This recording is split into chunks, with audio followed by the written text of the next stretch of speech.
કે કર્મ કર્યું એટલે ફળ તો 100% છે, પણ શું મળે, ક્યારે મળે, કેટલું મળે એમાં તારે આશા નથી રાખવાની. નથી એટલા માટે રાખવાની, તું રાખીશ તો જે કામ કરીશ એમાં ફોકસ નહીં લાગે. જે માણસ કર્મની અંદર ડૂબીને કામ કરે છે એની અંદર એક રસ ઉત્પન્ન થાય છે, જેને કહેવાય છે હાશકારાનો રસ.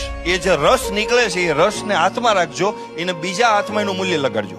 એનું મૂલ્ય પૈસાથી નહીં લાગે. એવી રીતે ભગવાન કૃષ્ણ એમ કહે છે કે જે માણસ 100% ફોકસ સાથે કામ કરે, તો ફોકસ સાથે કામ કરવા માટે રિઝલ્ટને સેકન્ડ નંબર ઉપર રાખવાનું, કર્મને પહેલા નંબર ઉપર રાખવાનું. એ માણસને એટલી મજા આવે છે પોતાના કામની અંદર કે જે બીજું આઉટપુટ મળે છે એમાં એની લાલચ વધતી નથી. તમે અબ્રાહમ લિંકનને યાદ કરો, જીવનની અંદર 100% હારેલો વ્યક્તિ, 52 વર્ષ સુધી જીત નામનો શબ્દ જોયેલો નહીં જીવનમાં. હારવા ઉપર હાર, હાર ઉપર હાર. તમે હારો છો ને પછી જીતો છો, શું થાય છે? અને એ જયારે સફળતા એને પ્રાપ્ત થાય છે ત્યારે એ અમેરિકાના 16મા રાષ્ટ્રપતિ બને છે, લિંકન.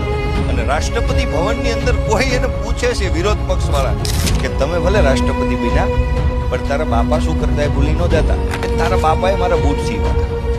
પ્રત્યુત્તર કેવો હોય? જેની પાસે વિવેક હોય. તો સામે જવાબ શું આપે લિંકન? લાંબા સમયથી તમારી પાસે બૂટ છે, કદાચ એ બૂટમાં ક્યાંય તૂટી જાય તો બૂટ મને મોકલી આપજો, હું સીવી દઈશ. આને કહેવાય જવાબ.